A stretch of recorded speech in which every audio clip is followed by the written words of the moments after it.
السلام عليكم ورحمة الله وبركاته. الحمد لله والصلاة والسلام على رسول الله وعلى آله وصحبه ومن والاه ثم ما بعد. We'll continue our class in reading and commenting on the fatwa of Sheikh Muqbil bin Hadi Al-Wadi'i rahimahullah ta'ala or in regards to questions from the women. الفتاوى الوادعية على الأسئلة النسائية. And as always, before we start, we take a couple of questions from the sisters. May Allah preserve them and protect them. One of the sisters, and for those who are asking, how do they ask questions? How do they send questions? Inshallah, our brothers, our noble brothers at Sunnah Scene, may Allah reward them with good. May Allah reward them abundantly. They have on their channel, on Sunnah Scene channel, they have you'll find on those videos, they have a link to a Telegram group, and that Telegram group is for sisters only, as far as I understand, and the sister can join that group and she can send questions. Now, perhaps another option is to comment on any of the videos with the questions. Inshallah, that would be okay as well. Na'am, barakallahu fikum. So one sister, she asked, right now mosques are open for public. What if men do not perform Jumu'ah prayer in the mosque due to being afraid of COVID infection, as it may infect their family members? We say, barakallahu fikum, in regards to that, the Jumu'ah is obligatory upon the men. The Jumu'ah prayer is obligatory upon the men. And it is permissible to miss Jumu'ah prayer in cases of a valid excuse, such as the person being ill and unable to go and attend Jumu'ah prayer.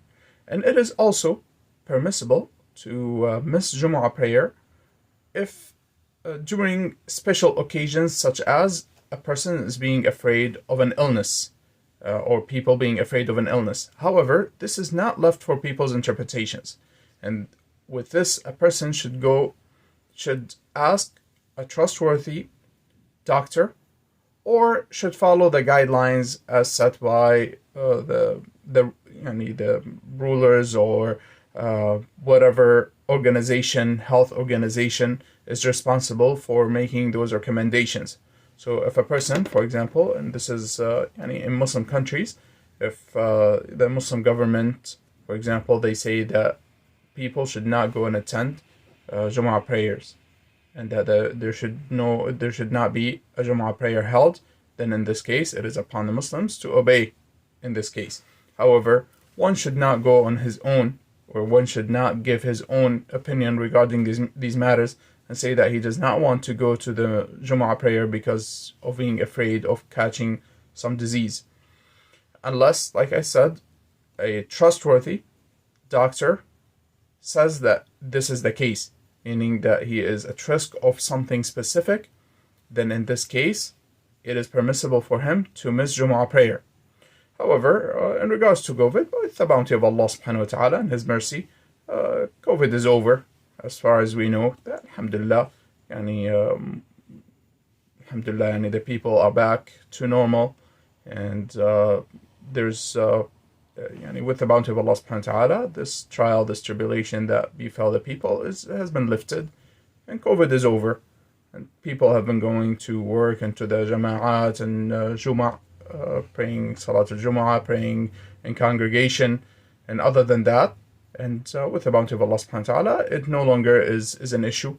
So unless the person has a very specific condition that his doctor tells him that he should not go and he should not attend, then if this is the case, and the doctor is trustworthy, is a Muslim and trustworthy, then he should take his advice in regards to this matter.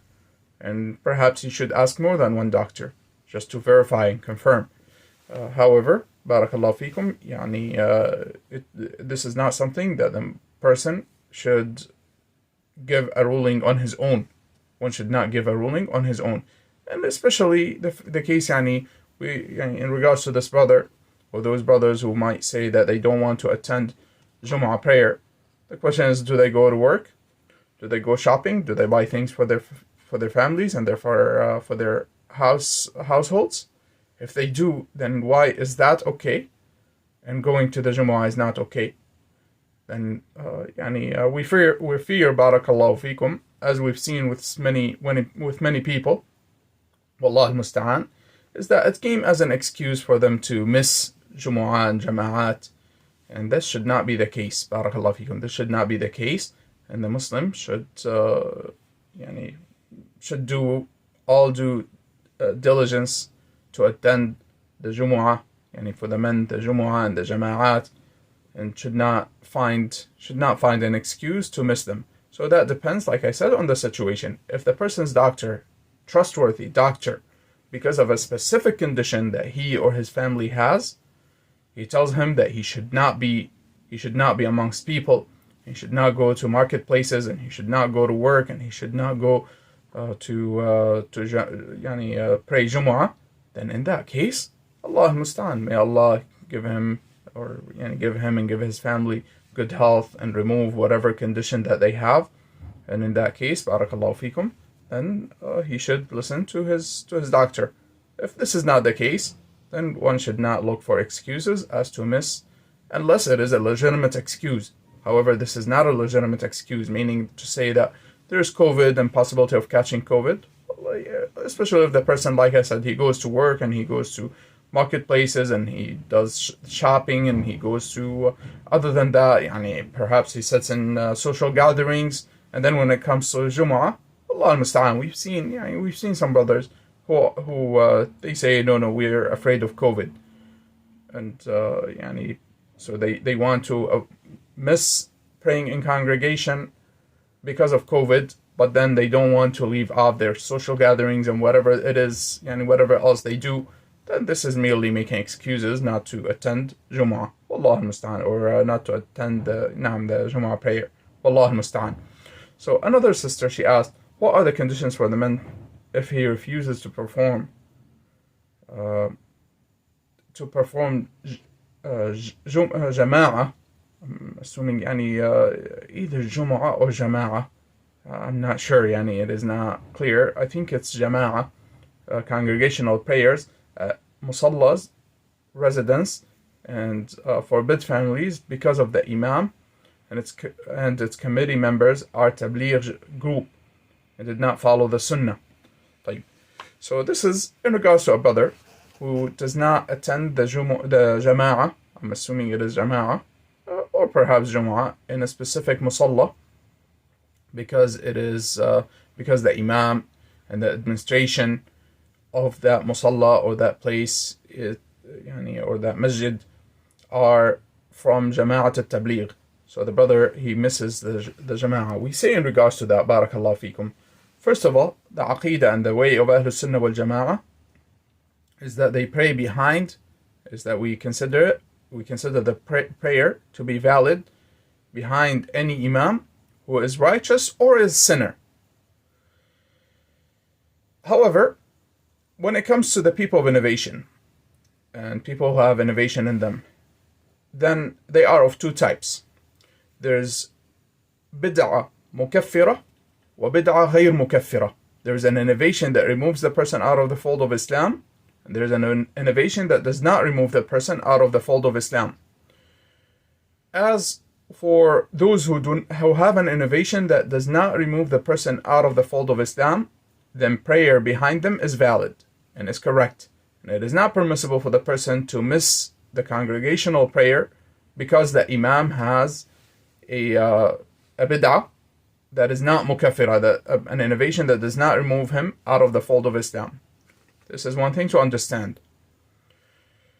If the imam has bid'ah mukaffira, an innovation that does remove the person out of the fold of Islam, then his condition, barakallahu fikum, is one of two. Either that he has been advised, so this brother, he went and advised him, and he spoke to him, and he made matters clear to him, and he established the proof upon him, and he insists upon his bid'ah mukaffira, his innovation that removes him out of the fold of Islam, such as that he supplicates to other than Allah subhanahu wa ta'ala, or that he supplicates to the deceased, or he prostrates to other than Allah subhanahu wa ta'ala, or he slaughters to other than Allah subhanahu wa ta'ala. And this brother, he advised him, and he spoke to him, or the people of knowledge advised him and spoke to him, and established the proof upon him, and he insists upon doing those acts of worship to other than Allah subhanahu wa ta'ala, then in this case, this imam, the brother is not supposed to pray behind this imam. Now, in regards to establishing the rule of disbelief upon him, then this is a different matter. Establishing the rule of disbelief or the rule of shirk upon an individual, this is a different matter. It has conditions, and it is a lengthy matter, and it is not for the general people to go and establish such rulings upon the people. However, he knows this imam supplicates to other than Allah subhanahu wa ta'ala, and the brother, he collects some of evidences, some proofs from the Quran and the Sunnah, and he goes and he talks to him and advises him against what he is doing, and he insists upon worshipping other than Allah subhanahu wa ta'ala, upon this action of worship, this act of worship to other than Allah subhanahu wa ta'ala, then the brother is not supposed to pray behind him anymore, because of this bid'ah mukaffira, this innovation that removes the person out of the fold of Islam. So, in either case, meaning that he has a bid'ah in general, whether it is mukaffira or ghayr mukaffira, whether it is an innovation that removes the person out of the fold of Islam or does not remove the person out of the fold of Islam.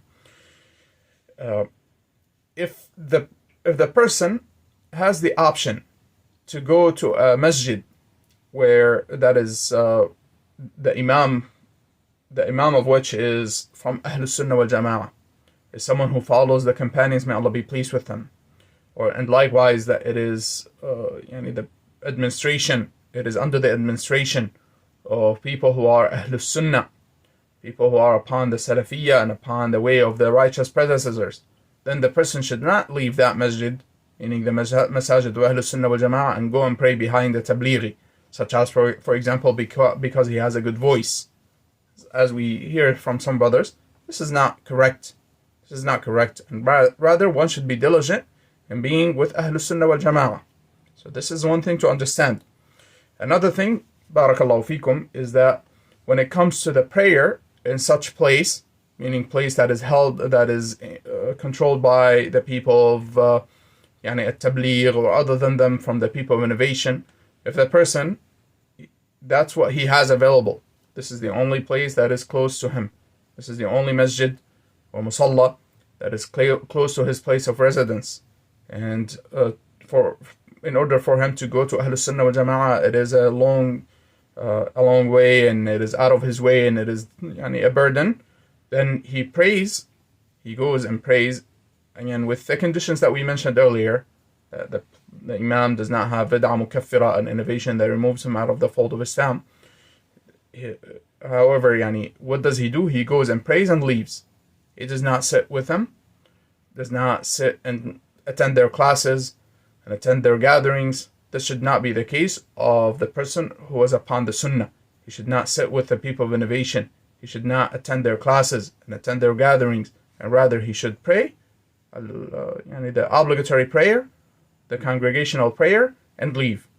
Now, and in regards to Jumu'ah, then it is best that he tries to go to Masajid Ahlus Sunnah wal Jama'ah so that he does not listen to the people of innovation. No one wants to listen to the people of innovation and harm his deen and harm his aqidah. Rather, it should be a goal that everyone has to keep his aqidah intact and to keep his aqidah correct and to keep his aqidah upon the way of the Salaf radiyallahu anhum. And so by attending the congregational prayers with the people of innovation, there's no doubt that one might end up catching some innovations and some falsehood and some wrong beliefs, and so one should avoid doing so. And rather, even if it means that one has to drive a little bit, then I do advise the brothers that they only attend, if they are able to, of course, that they only attend Jumu'ah with Ahlus Sunnah wal Jama'ah, behind an imam who is upon the Sunnah. Wallahu musta'an. Now, as to go back to our book, Barakallahu Feekum, We will continue in the book, and we're still in the chapter regarding fatawa, answers connected to matters of seeking knowledge from the sisters. So a sister asked, إذا لم يوجد للمرأة من يعلمها دينها في البيت. So if a woman was not able to find someone who would teach her her religion in her house, ونهاها زوجها عن الخروج, and her husband forbade her from leaving, أتمتنع أم تخرج? Does she leave? أتمتنع, does she not go to seek knowledge? Or does she leave? ولا طاعة له في هذا, and that she does not obey him in that. She does not obey him in regards to his command for her not to leave to seek knowledge. We previously mentioned, Barakallahu fikum, the answer by Sheikh Muqbil rahimahullah, that from a sister who said that her husband does not mind her leaving, and he allows her to leave, and she's free to leave, to go. However, he wants her to go, for example, to social gatherings and things of that nature, but does not want her to go to seek knowledge. And Sheikh Muqbil, he said, the problem is that if she goes and she goes to the places of seeking knowledge, it might cause problems between him and her. And other than that, now the husband does not even want her to leave, does not want her to leave the house. So Sheikh rahimahullah, he said, الذي أنصحها أن تمتنع من الخروج. My advice to her is that she does not leave.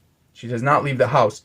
والله سبحانه وتعالى يجعل لها فرجا ومخرجا. And Allah subhanahu wa ta'ala will make ease for her. وأن تكتب إلى من ينصحه بأن يأذن لها بالخروج إلى طلب العلم. And that she should write to someone who would advise him to allow her to go to seek knowledge. So she would write, for example, to someone he respects, to a student of knowledge or someone from the people of knowledge, who would be able to advise him, to advise her husband, to allow her to go and seek knowledge. قال وهي تخرج من فضل ربي إلى مسجد النساء تحت الأرض لا يرين أحدا ولا يراهن أحد. Shaykh rahimahullah is referring to the place where he used to teach, to his own masjid rahimahullah. He said, and when she leaves to seek knowledge, she's going with the bounty of Allah subhanahu wa ta'ala to the masjid of the women, to the place of the women. And he said it is underground, meaning that it was in the basement. The masjid of Sheikh Muqbil rahimahullah, the first floor was for the men, and then they had the basement prepared for the women. So he said, no, she does not see anyone and no one sees her. She does not see anyone and no one sees her. Alhamdulillah, with the bounty of Allah subhanahu wa ta'ala, likewise are the masajid of the Muslims in general.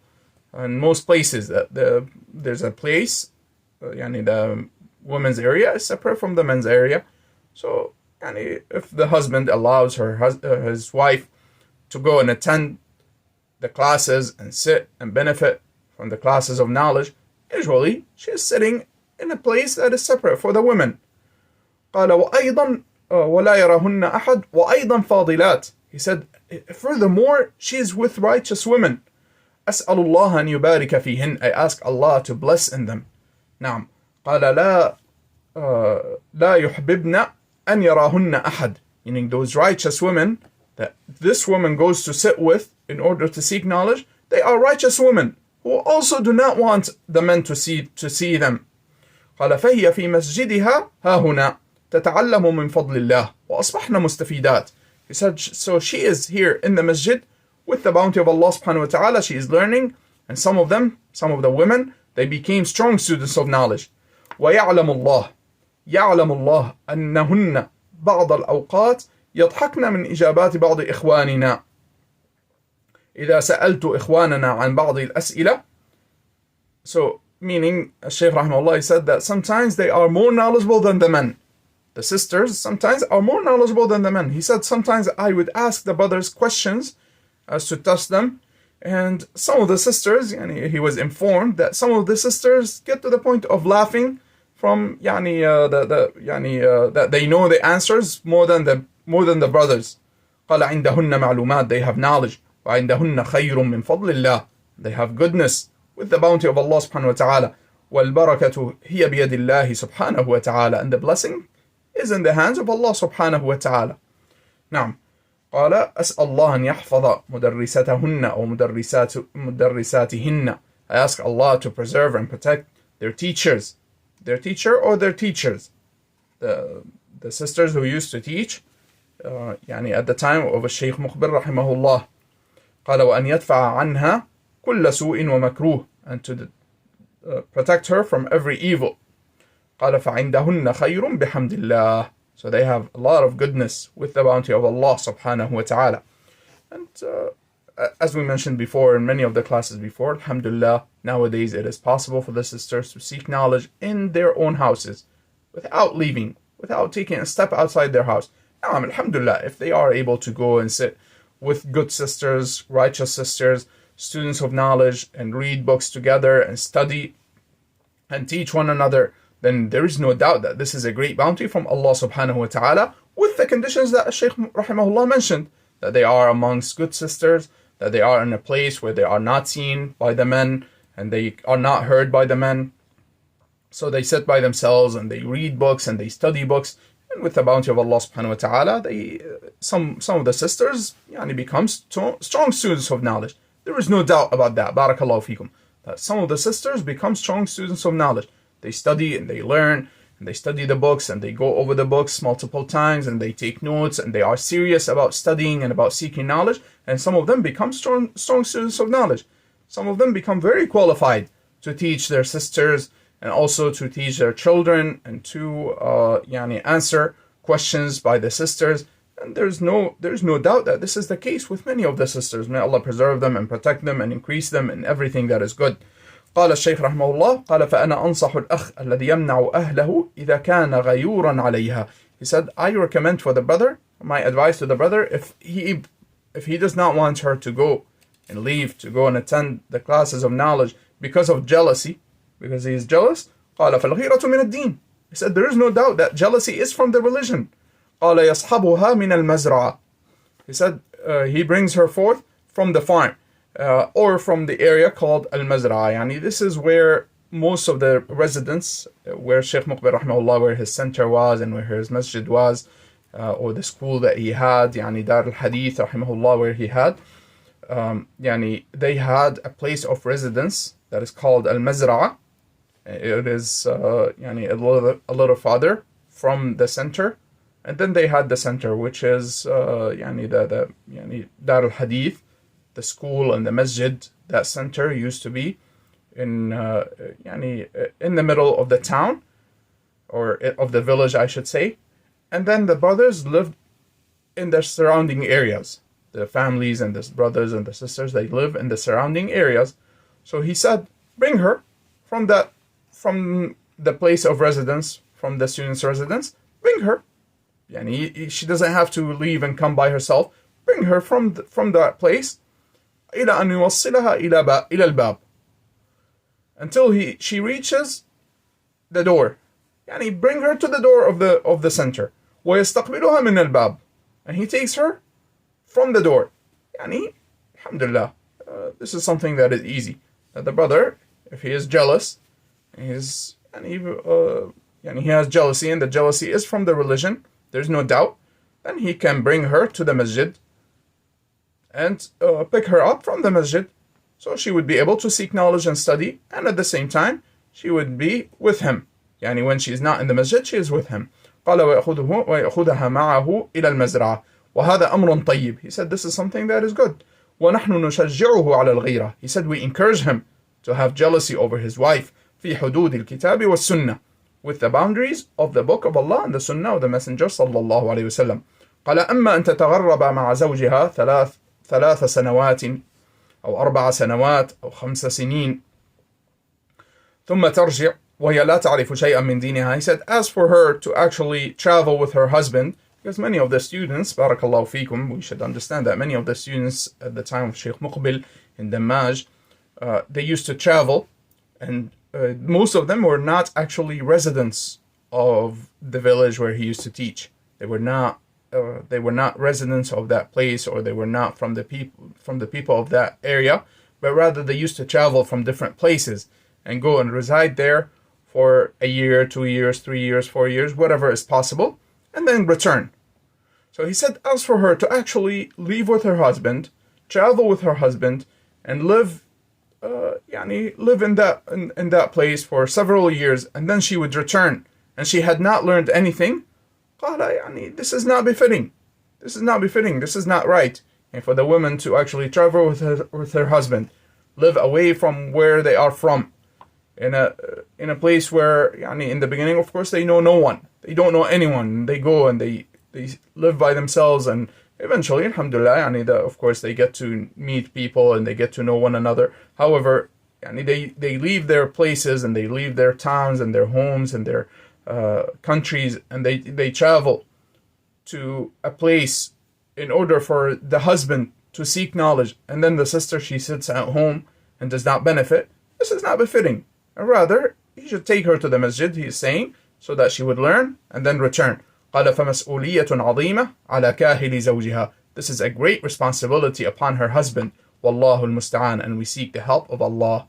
Now, and alhamdulillah, as I mentioned repeatedly, barakallahu fikum, nowadays the matter of seeking knowledge is very easy. With the bounty of Allah subhanahu wa ta'ala, it has become very easy.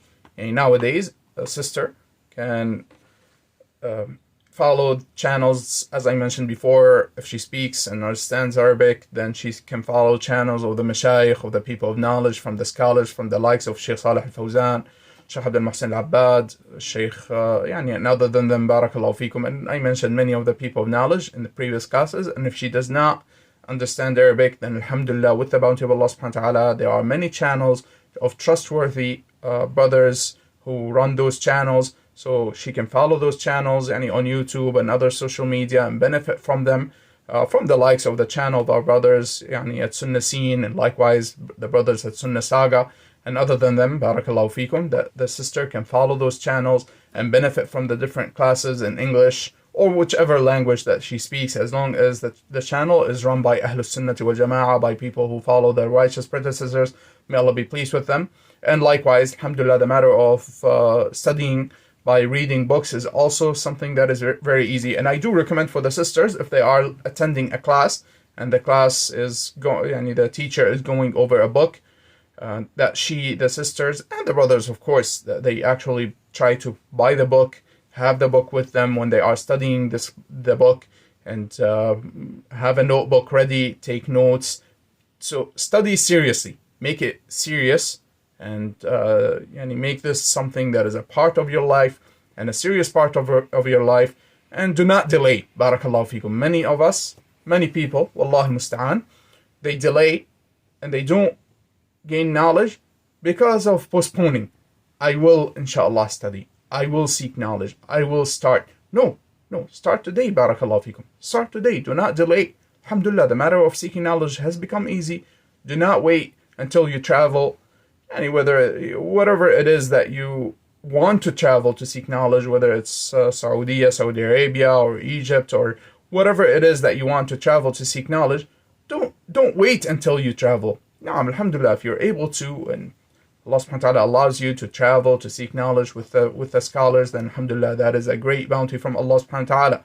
However, if this was not made possible and you're not able to, then alhamdulillah, the matter of seeking knowledge can be done wherever the person is. So by listening to the classes, attending the classes, having the books. And also, if you're not able to buy the book or you're not able to find the book, alhamdulillah, like I mentioned, nowadays many of the books are available electronically. Download the book, follow with the book, have a notebook ready, take notes, take the matter of seeking knowledge serious, and bi'idhnillahi ta'ala, you find that slowly you collect knowledge. Slowly you have more and more and more knowledge. And many of the sisters, they become students of knowledge, strong students of knowledge. And the Messenger sallallahu alaihi wasallam, he said, إِنَّمَا الْعِلْمُ بِالتَّعَلُّمِ. Indeed, knowledge is by seeking knowledge, is by learning. No one is born as a scholar. No one is born with knowledge. And rather, it is a matter that the person collects slowly by listening, attending classes, reading books, researching matters, taking notes, taking this matter seriously. Bi-idhnillah, the person slowly gains knowledge, and then eventually the sisters, they can benefit other sisters. And do not think that, no, this is impossible. Where am I? This is from the whispers of the shaitan. that the shaitan wants us not to seek knowledge, so he will come to you with a trick of, with many tricks, many of the trickeries of the shaitan, and they are known, barakallahu fikum. One of the trickeries of the shaitan is, no, I can't teach. I'm not at that level. I will never be at that level. I will never become a strong student of knowledge. This is from the trickeries of the shaitan, barakallahu fikum. Do not listen to that. Seek knowledge with the intent of, first of all, that this is a worship of Allah subhanahu wa ta'ala. Seeking nearness to Allah subhanahu wa ta'ala. This is without a doubt, seeking knowledge and studying the religion is from the greatest of worship, of the types of worship of Allah subhanahu wa ta'ala. So seek knowledge, wanting the pleasure of Allah subhanahu wa ta'ala, the good pleasure of Allah subhanahu wa ta'ala. And then, barakallahu feekum, also with the intent of removing ignorance from yourself, and with the intent of learning your religion so that you can practice your religion, so you can practice that which you learned. And then, in addition to that, that you can help your sisters, you can help the sisters around you, you can help your family, you can help your children, teach them their religion, raise them upon righteousness and upon understanding the religion, and also helping your husband. You can help your husband, whether directly or indirectly. And if he is a student of knowledge, then of course you seeking knowledge will help him, because when the person is amongst people who are seeking knowledge, he only becomes stronger and he becomes more diligent. Whereas if he is seeking knowledge and he finds his wife that she is negligent of this matter, then he slowly starts losing that traction and starts slowing down. Or if he is not a student of knowledge, that your husband does not seek knowledge, then by you seeking knowledge, bi'idhnillahi ta'ala, perhaps when he sees you, he will become encouraged to start studying and seeking knowledge, or at least you can help him understand some of the things in the religion, of course with the right way, because a wife should not act as if she is the teacher of her husband. She should not act this way, but rather she should tell him, can we look into this matter? For example, something that you know that you've studied, and you want him to understand that perhaps he's doing something that is incorrect, he has something that's wrong in him. You can tell him, can we look into this matter? I've heard something, but it's not clear to me. Can you look into it for us? And then see, perhaps that will encourage him to start studying and seeking knowledge. Na'am, barakallahu fikum. So this is some advice in regards to seeking knowledge, in addition to what Shaykh rahimahullah has mentioned. And there's, if I'm not mistaken, one more question regarding seeking knowledge, which inshallah we will delay until next class, and then we will go into answers regarding matters of tahara, of purity, بإذن ta'ala. وصلى الله وسلم وبارك على نبينا محمد وعلى آله وصحبه أجمعين. سبحانك اللهم بحمدك أشهد أن لا إله إلا أنت أستغفرك وأتوب إليك.